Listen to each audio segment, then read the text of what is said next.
Y bien, hermanos, estamos en la cuarta semana de nuestra serie que hemos llamado Esperando el regreso del Rey. Una serie que está basada en la primera y segunda carta a los tesalonicenses.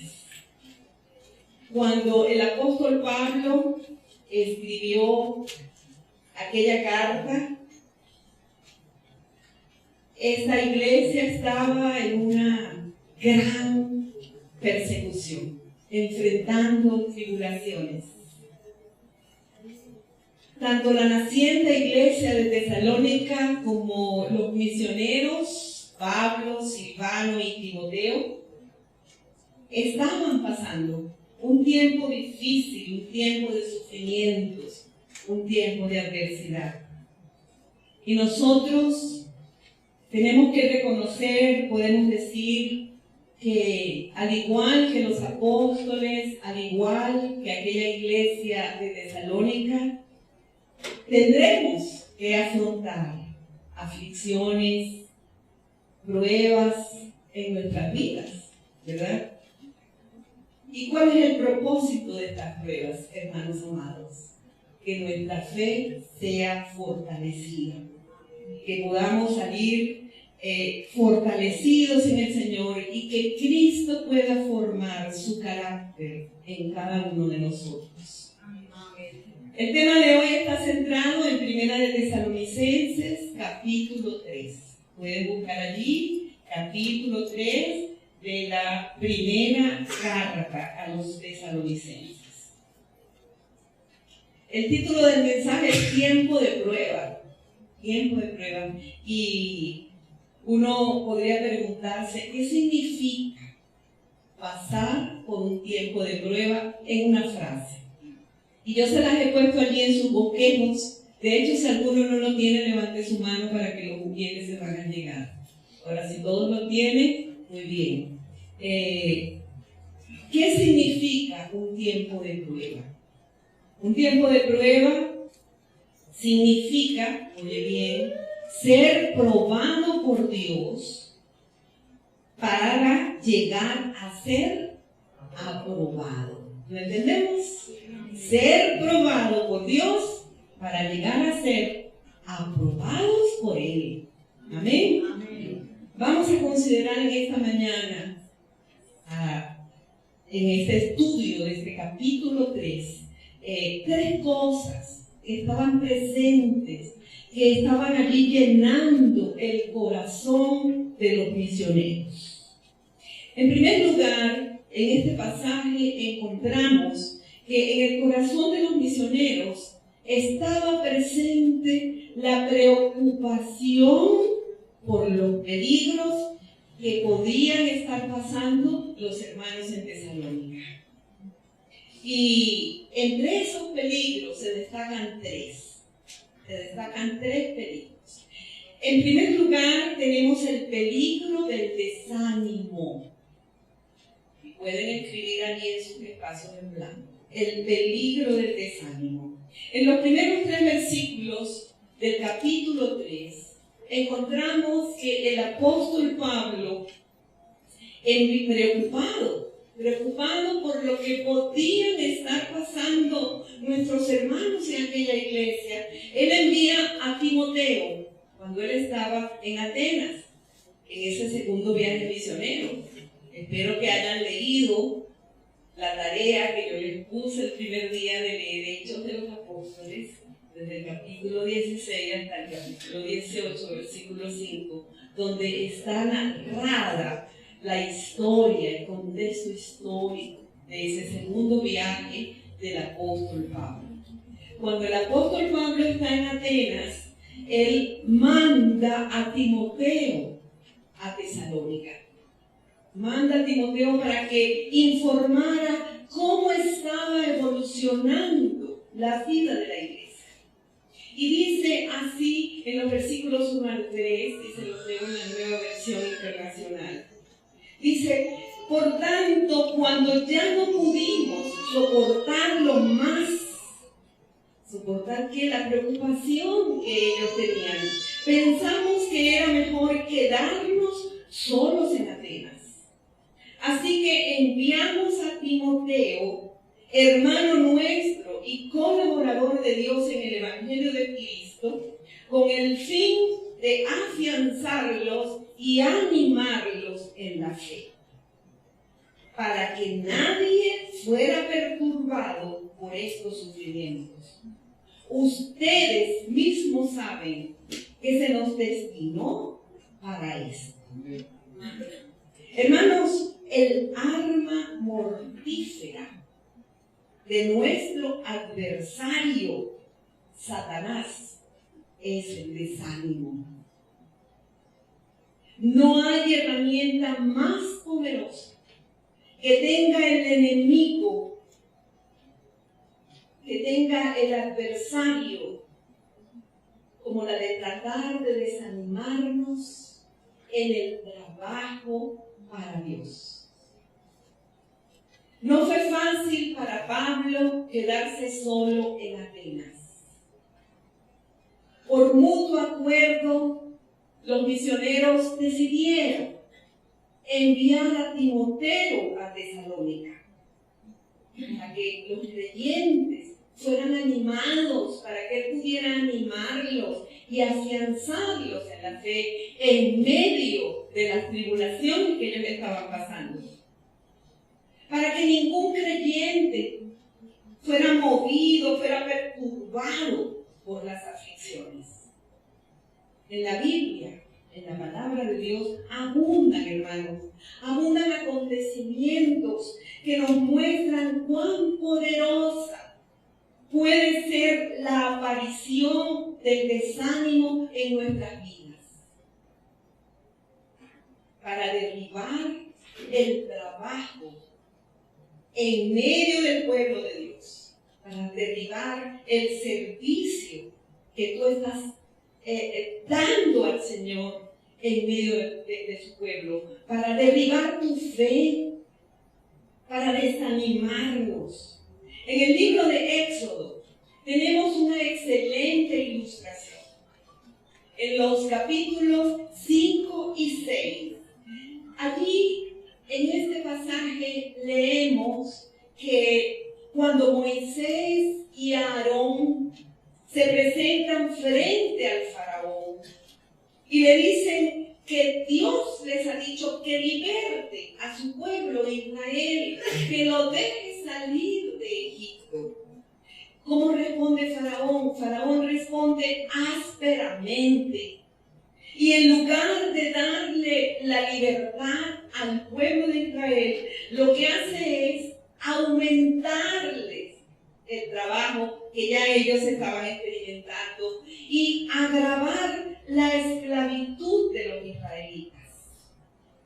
El pueblo, viendo el aumento del trabajo, el aumento de la opresión, ellos comienzan a quejarse y reaccionan con desánimo, con frustración frente a Moisés.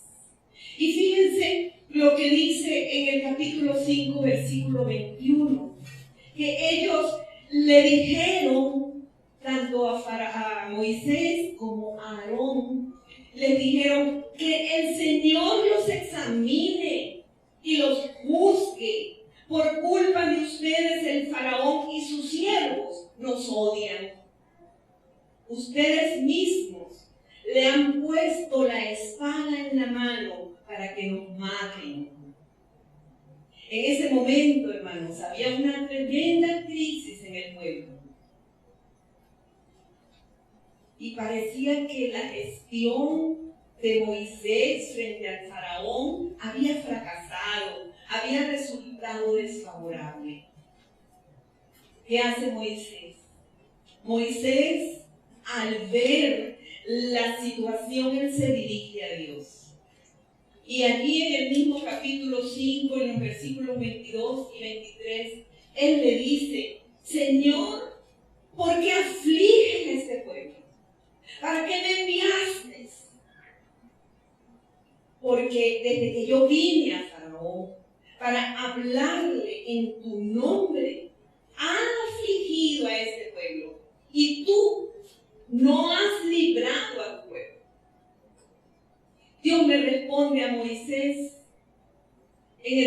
capítulo 6, versículo 1, con una tremenda frase.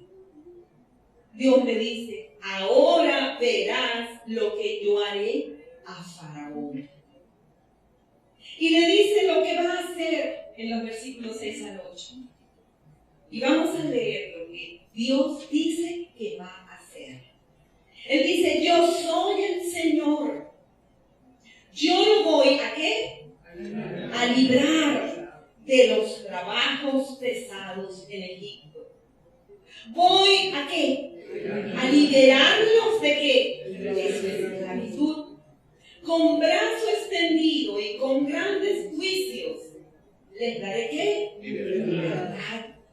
Los tomaré como mi pueblo y seré su Dios.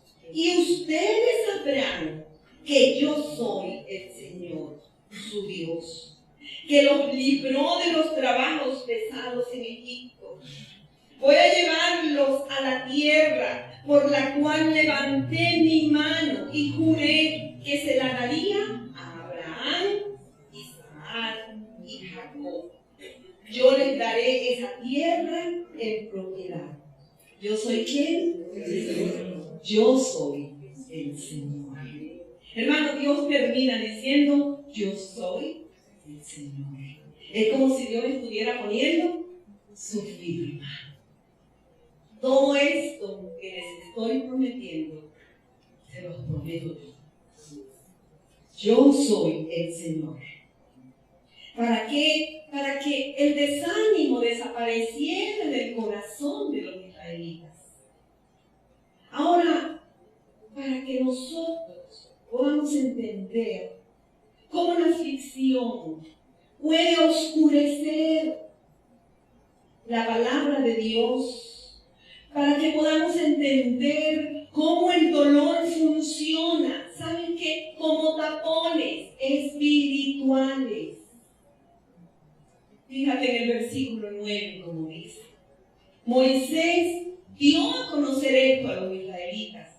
Él les comunicó todo lo que Dios había dicho. ¿Pero por qué? Por su desánimo y las penurias de su esclavitud. ¿Qué pasó? Ellos no hicieron caso. ¿Se dan cuenta? Esta fue su respuesta. Ellos no hicieron caso. ¿Cuántas veces, hermanos amados, nosotros podemos sentirnos así? Piensa cuántas veces, tal vez en tu vida, has tenido este sentido. Muchas veces cuando llega la adversidad a nuestras vidas, en cualquiera de sus manifestaciones, bien sea una enfermedad, bien sea la situación económica, bien sea la muerte de un ser amado, de cualquier manera se puede presentar la adversidad. ¿Sabes qué pasa? El dolor cierra nuestros oídos espirituales. ¿Y la cierra a qué? A las promesas de Dios. Vela nuestros ojos para que no veamos las maravillas de la palabra de Dios, esas promesas que tenemos en su palabra. ¿Y saben qué pasa? El desánimo llega a nuestros corazones y nos oprime, nos aflige. ¿Por qué? Porque el dolor nos impide oír. El dolor nos impide oír. Y pueden anotarlo allí en tu ojeo. El dolor nos impide oír. Y hermanos, tú y yo necesitamos aprender a escuchar la voz de Dios. Necesitamos entender que cuando Dios dice no temas, porque yo estoy contigo, es una realidad. Amén. Es una verdad, hermano. ¿Y cuántas veces nuestro corazón se llena de temores, de miedo, de dudas? Este peligro del desánimo estaba presente en aquella iglesia de Tesalónica, así como está latente, hermano, en cada uno de nosotros y en la iglesia actual. En segundo lugar, el segundo peligro que estaba allí presente en el corazón de Pablo y los otros misioneros era el peligro de las dificultades.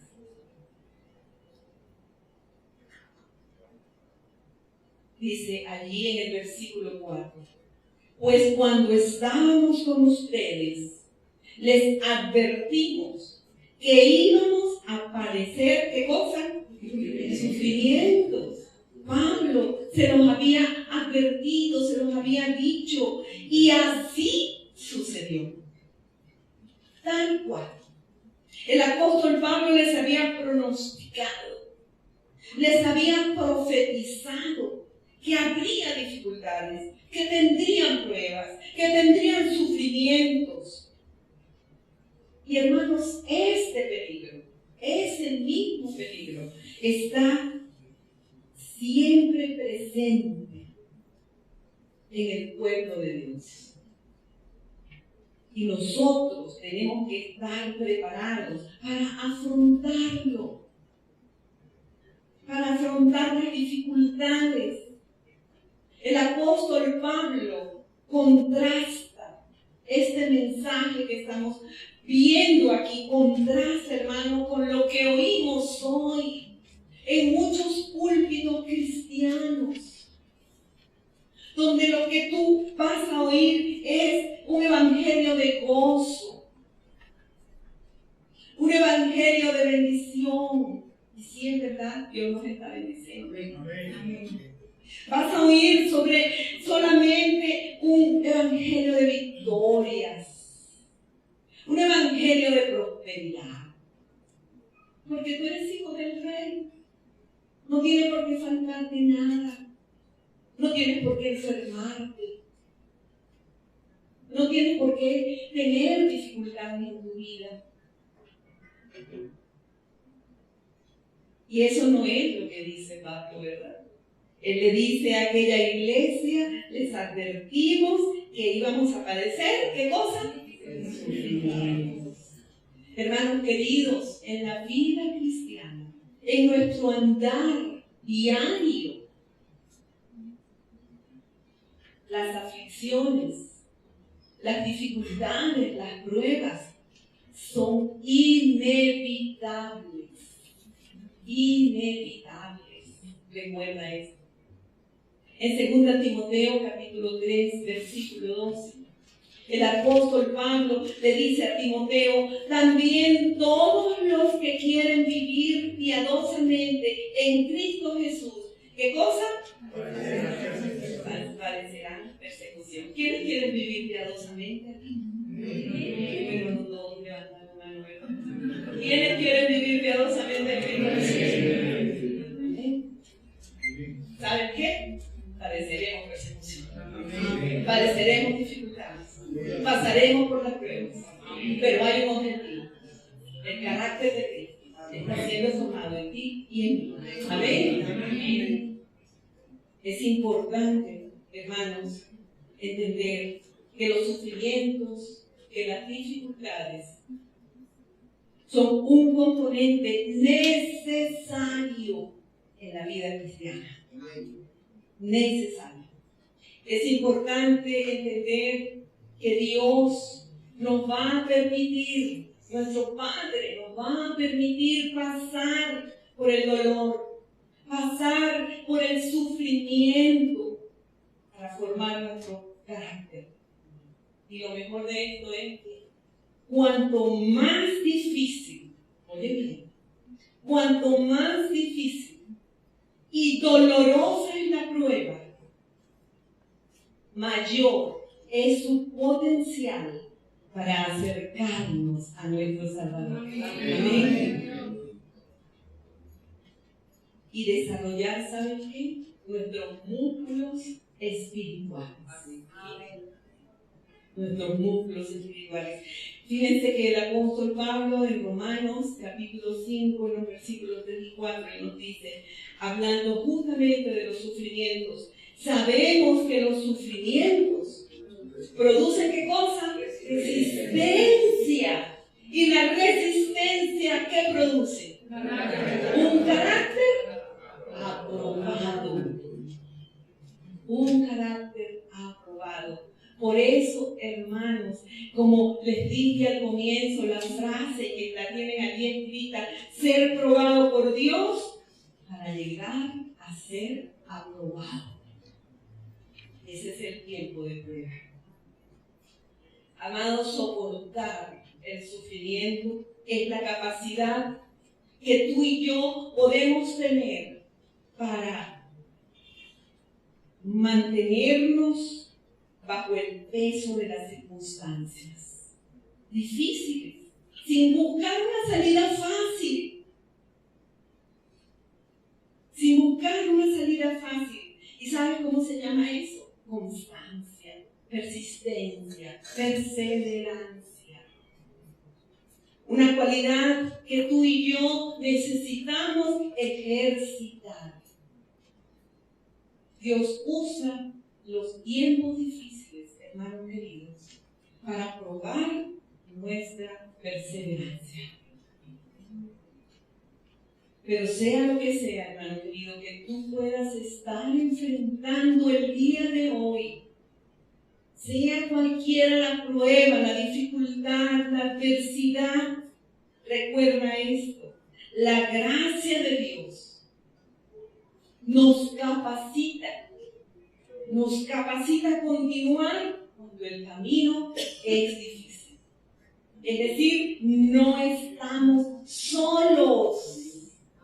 No estamos solos. El Señor Jesús dijo: cuando yo me vaya, yo les enviaré ¿a quién? Al Consolador, al Espíritu Santo, que mora en ti, que mora en mí, y que está con nosotros todos los días, como dijo Jesús después de su resurrección. Yo estaré con ustedes todos los días. ¿Hasta cuándo? Hasta el fin del mundo. Lo que tú y yo, hermano, consideramos aflicción, Dios lo usa para fortalecer nuestra fe y manifestar su poder en cada una de nuestras vidas. Amén. Amén.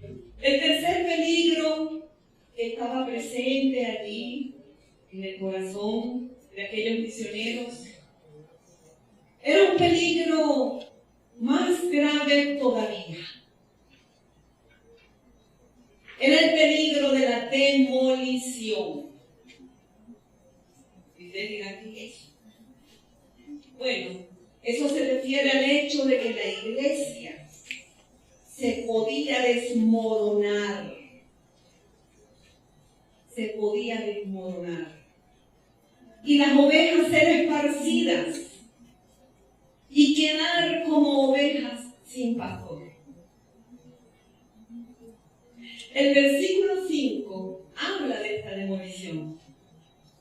Dice así, y en la Nueva Traducción Viviente me gusta como lo expresa: por esta razón, cuando ya no pude más, dice Pablo, envié a Timoteo para averiguar si la fe de ustedes seguía firme. Tenía miedo de que el tentador los hubiera vencido y que nuestro trabajo hubiera sido en vano. Pablo estaba preocupado por la fe de los tesalonicenses. Él estaba preocupado porque de pronto algún creyente vacilante fuese movido por las aflicciones. Por eso él envía a Timoteo con el objetivo de fortalecerles en la fe, para indagar cómo estaba la fe de aquella iglesia. Pablo quería asegurarse que el tentador, ¿quién es el tentador?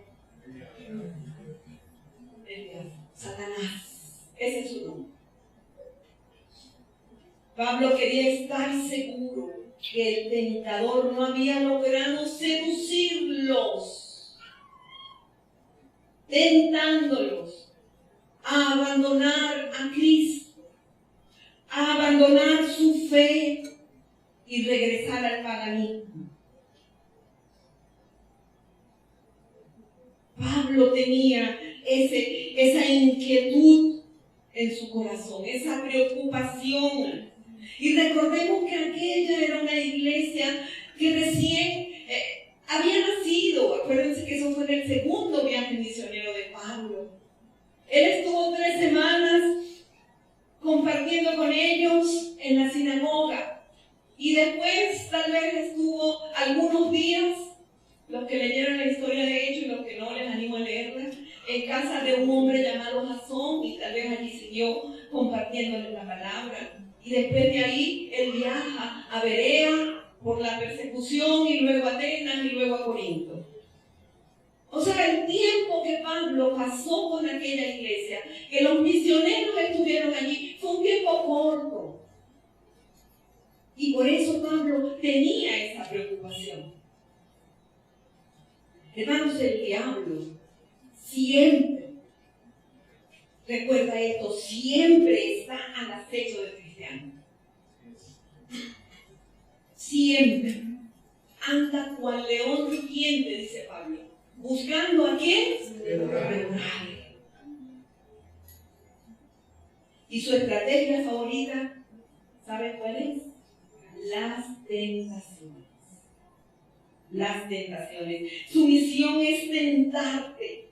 Su misión es que seamos tentados a practicar el pecado y alejarnos de la fe. En la vida personal, en tu vida y en mi vida, toda tentación, hermano, es un intento de Satanás por lograr que vivamos de una manera independiente de Dios. Es una invitación a suplir necesidades legítimas, ¿sí? No siempre van a ser tentaciones grotescas, porque lo grotesco tú lo vas a reconocer. Pero hay necesidades que son legítimas, que son propias, que sí, tenemos derecho a tenerlas. Pero Dios, en su palabra, nos dice la manera de satisfacerlas. Nos da las instrucciones claras. Y entonces, ¿qué hacemos nosotros? Buscamos la manera de satisfacer esas necesidades a través del mundo, de la carne y el diablo. ¿Se dan cuenta? Eso, hermanos, es la tentación. Satisfacer necesidades legítimas a través de nuestra carne, a través de lo que el mundo nos ofrece y a través del diablo, en lugar de Cristo, en lugar de su palabra. El apóstol Santiago nos describe la tentación. Y allí en el capítulo 1, en los versículos 14 y 15, él dice así: la tentación viene de nuestros propios deseos, los cuales nos seducen y nos arrastran. De esos deseos nacen los actos pecaminosos. Y el pecado, cuando se deja crecer, da luz que goza muerte. Y Pablo tenía miedo que el tentador hubiese seducido a aquellos hermanos y los hubiese alejado de la fe. En la vida de la iglesia, lo que suele hacer Satanás es obstaculizar la obra misionera. El que podamos compartir a otros del amor de Cristo. Y nosotros tenemos que saber que cuando queremos expandir la palabra de Dios, cuando queremos compartir la palabra de Dios a los que no conocen a Cristo, siempre, hermanos amados, vamos a encontrar oposición. Y eso pasó en aquella iglesia de Tesalónica. Es importante entender, hermanos, aquí, que como hijos de Dios, no debemos tener temor. Sí, es verdad, existe una lucha espiritual, recuerda eso. Y Pablo dice que esa lucha no es contra carne ni sangre, es contra principados, potestades, gobernadores, huestes espirituales de maldad. Existe una lucha constante, pero una lucha, una batalla, pero hubo una guerra. Y en esa guerra, ¿quién fue el vencedor? Cristo. Y la victoria de Cristo en la cruz es nuestra victoria. Amén. Amén. Y nosotros, tú y yo, tenemos la autoridad, hermanos, y el poder para resistir a Satanás. Amén. El apóstol Santiago dice: someteos pues a Dios, es decir, obedece a Dios. Resiste al diablo. ¿Y qué va a pasar? El diablo huirá de vosotros. Amén. Amén. Y esa es la clave, hermanos. La obediencia. Siempre la palabra de Dios nos lleva a esa gran palabra: obediencia. La manera de poder resistir al enemigo. Y además contamos con que el Señor nos ha dejado la protección, la provisión de Dios para nuestra protección.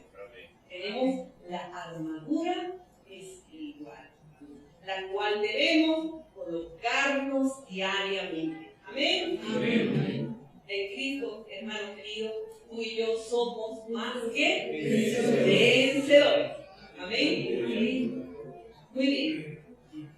En segundo lugar, la segunda cosa que estaba presente allí en el corazón de los misioneros, en ese tiempo de prueba que estaban pasando los hermanos de Tesalónica y ellos mismos, era la perseverancia en el Evangelio. Cuando Timoteo regresa de Tesalónica y llega aquí a Corinto, donde estaba Pablo, él trae buenas noticias. Él trae noticias excelentes, lo cual llenó de paz, consoló el corazón de los misioneros. ¿Por qué? Porque aquellos hermanos tesalonicenses estaban perseverando en el Evangelio, estaban perseverando en la palabra, en la fe. ¿Y cuál era la evidencia de esa perseverancia? Hay tres que yo he podido aquí detectar. La primera evidencia es que ellos retenían la fe. Cualquiera que hablara con una persona, un miembro de aquella naciente iglesia, se daba cuenta que la fe, que el amor iniciales que ellos expresaron, y que ustedes pueden leerlo allí en el capítulo 1, hablamos de esa fe, de ese amor y de la esperanza que llenaba aquella iglesia. Este amor y esta fe se demostraba. En primer lugar, ellos recordaban a sus fundadores. Y dice allí en el versículo 6, pero ahora Timoteo acaba de regresar y nos trajo buenas noticias acerca de la fe y el amor de ustedes. Nos contó que siempre recuerdan nuestra visita con alegría y que desean vernos tanto como nosotros deseamos verlos a ustedes.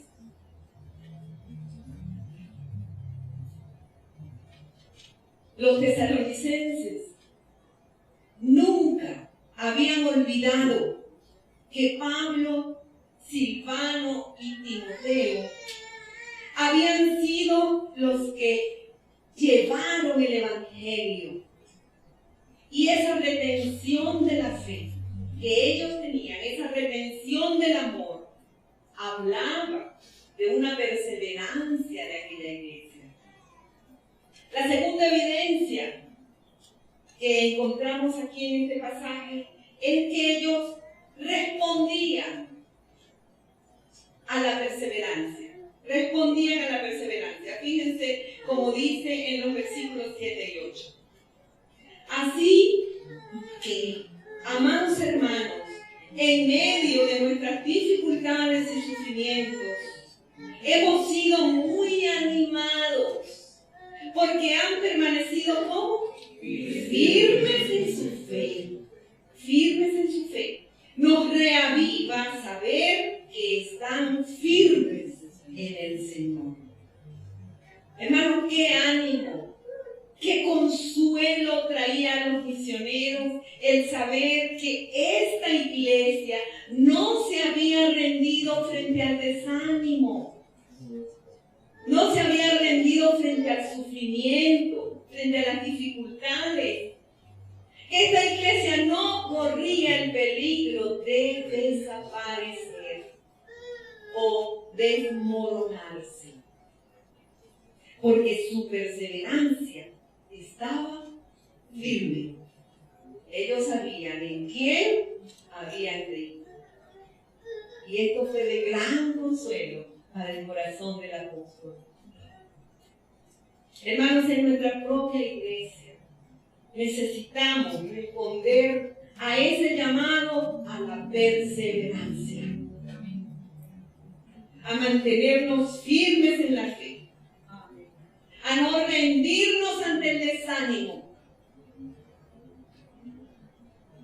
a no rendirnos ante las dificultades, porque esta es la prueba palpable, hermanos, que hemos recibido la palabra de Dios, no palabra de hombres, sino la palabra de Dios. Hermanos, mantener una posición de firmeza en estos tiempos es tan vital, tan importante. ¿Sabes por qué, hermano? Porque hay muchas enseñanzas, muchas doctrinas falsas que incluso se predican en púlpitos cristianos. Y nosotros necesitamos sabiduría, discernimiento del Señor, de su palabra. Porque el mismo apóstol Pablo advierte allí a Timoteo: mira, espíritus engañadores saldrán por el mundo y engañarán aún a los escogidos. Tenemos que pedirle al Señor cada día: yo lo hago, Señor, guárdame del engaño, guárdame del error, guárdame de las dudas. Porque eso es lo que hace el tentador. Y tenemos, hermanos queridos, que estar tomados de la mano del Señor. Tenemos que tener firmeza en la fe. Y eso es una señal de salud espiritual. El estar firmes en la fe, firmes en la palabra de Dios. Y eso es el antídoto contra el error, que hoy vemos tristemente. Se fue el audio.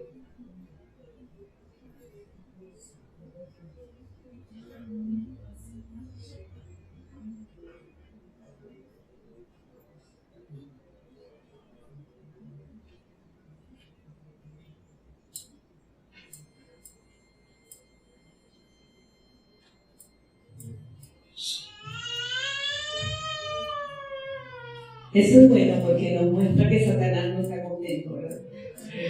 Sí es. Pero el Señor está aquí. Amén. La tercera evidencia que nosotros podemos detectar en este pasaje es que en aquella iglesia los hermanos tesalonicenses requerían completar su fe. Requerían que hubiese un crecimiento hacia la madurez. En los versículos 9 y 10 dice así. Pablo, en una acción de gracias, dice: ¿cuánto le agradecemos a Dios por ustedes? Gracias a ustedes tenemos gran alegría cuando entramos en la presencia de Dios.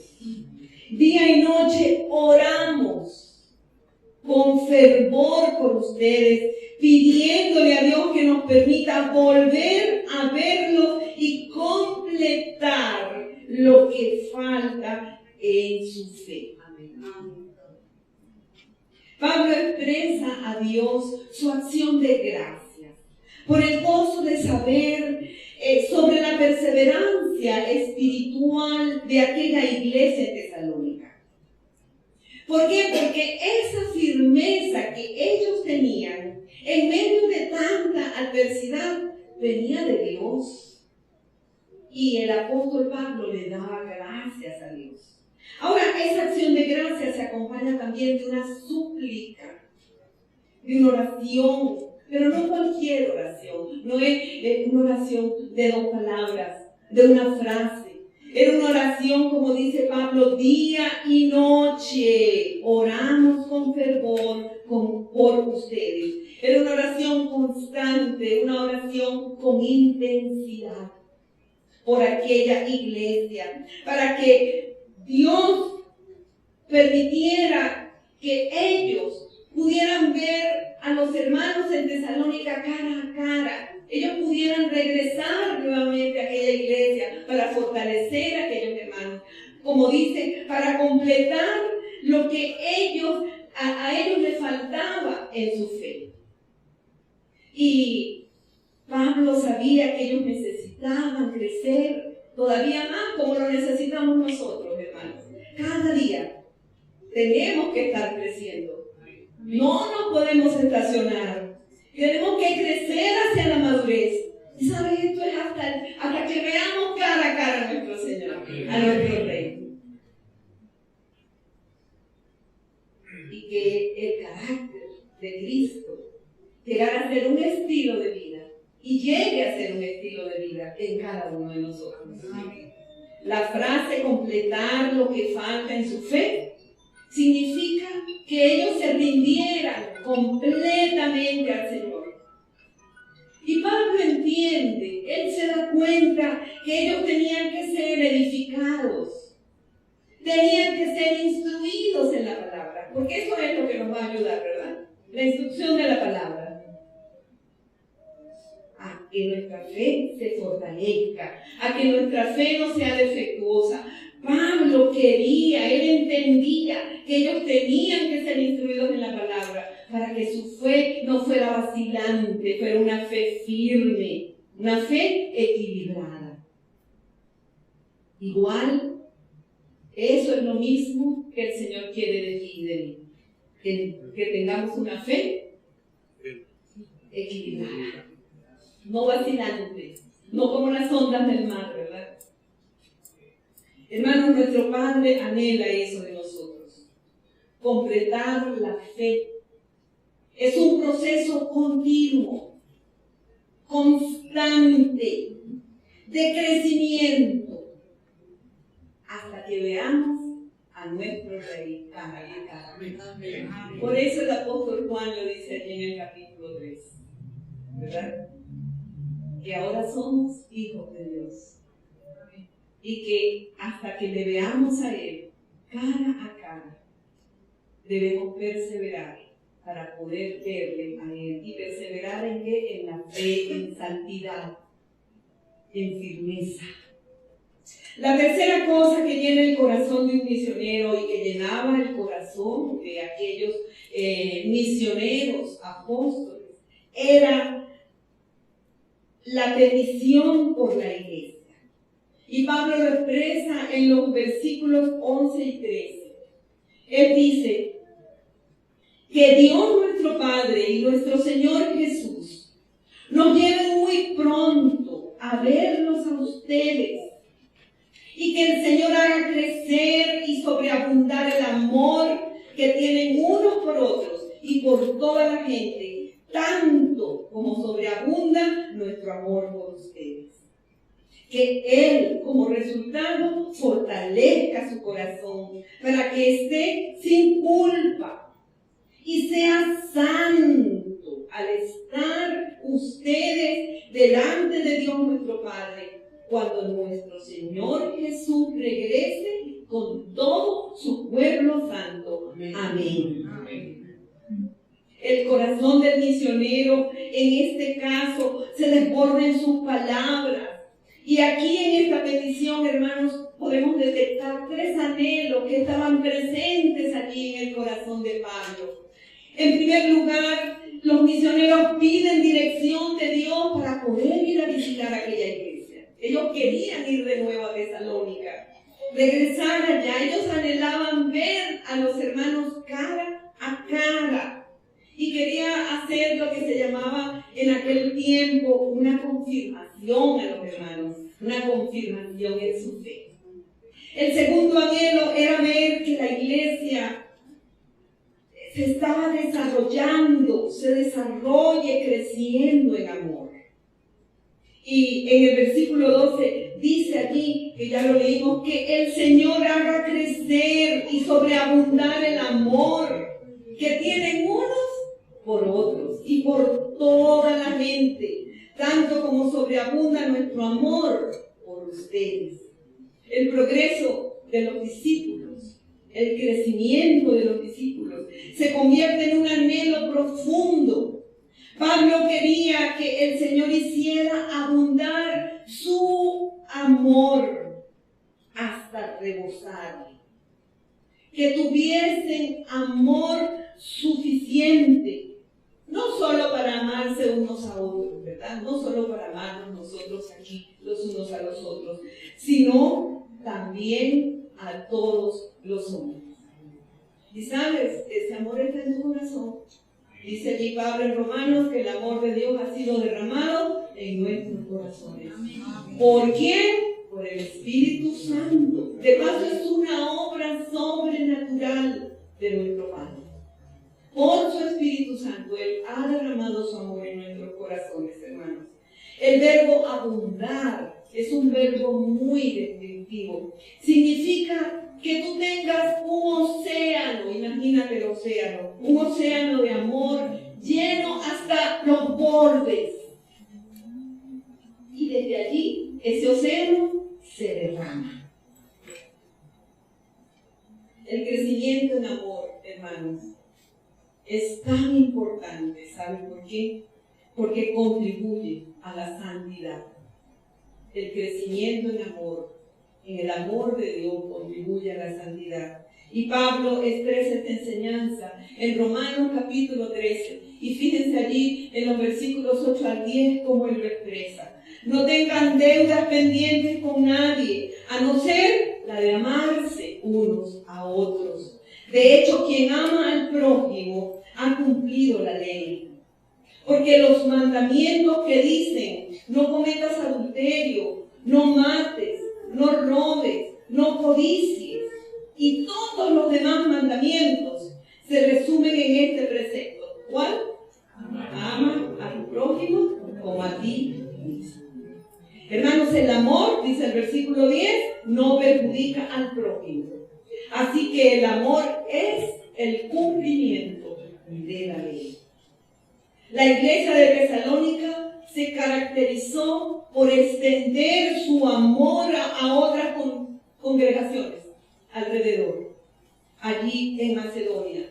Y en 2 de Corintios, capítulo 8, versículos 1 al 3, a mí me encanta ese pasaje y se lo voy a leer porque es un pasaje hermoso. Allí dice el apóstol Pablo dando testimonio del amor de aquella iglesia. Dice, asimismo, hermano, os hacemos saber la gracia de Dios que se ha dado a las iglesias de Macedonia, que en grande prueba de tribulación, como estaban ellos pasando, la abundancia de su gozo y su profunda pobreza abundaron en riqueza de su generosidad. Pues doy testimonio de que con agrado han dado conforme a sus fuerzas y aún más allá de sus fuerzas. Y eso fue en la oportunidad en que se estaba pidiendo una ofrenda para ayudar a los hermanos en Jerusalén que estaban pasando por una gran prueba. Y aquellos hermanos, dice Pablo, han dado conforme a sus fuerzas y aún más allá de sus fuerzas. Y es hermoso poder ver este testimonio, hermanos queridos.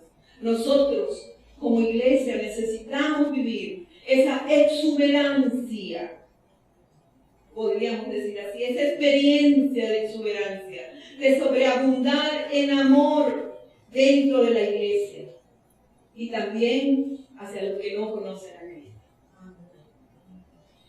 El tercer anhelo de los misioneros que podemos detectar en este pasaje habla de una dedicación por la vida santa. En el versículo 13, Pablo escribe, y él allí en su oración, él le pide a Dios que Dios los fortalezca interiormente, para que cuando nuestro Señor Jesús venga con todos los que han creído en Él, la santidad de ustedes sea como... ¿No están siguiendo la lectura? La santidad de ustedes sea... ¿No está el versículo? ¿Verdad? No. Ah, perdonen. Entonces pueden buscar en su Biblia. Bien. Les vuelvo a leer el pasaje porque no está en la pantalla. Que los fortalezca interiormente para que cuando nuestro Señor Jesús venga con todos los que han creído en Él, la santidad de ustedes sea intachable delante de nuestro Dios y Padre. La preocupación de Pablo y sus compañeros es que Dios fortaleciera interiormente a los hermanos tesalonicenses para que ellos fueran intachables, irreprensibles en la santidad práctica. Porque a veces tenemos la santidad intelectual, pero cuando en la vida diaria se nos olvida. Para que el dedo acusador no fuese dirigido contra ellos. ¿Quién es el acusador de los hermanos? Satanás, díganlo con propiedad. Satanás es el acusador de los hermanos delante de Dios. Es tu acusador y es mi acusador. Para que el dedo acusador no fuese dirigido contra ellos en la venida del Señor Jesús. Hermanos, el término intachable, irreprensible, se relaciona con la conducta ética de una persona. ¿Y sabes lo importante de esto? Es que la norma frente a la cual Dios juzgará a los corazones intachables es la santidad. Esa es la norma. Y eso tiene que ver con una vida consagrada a Dios y apartada del pecado. Irreprensible. Una vida consagrada a Dios y separada del pecado.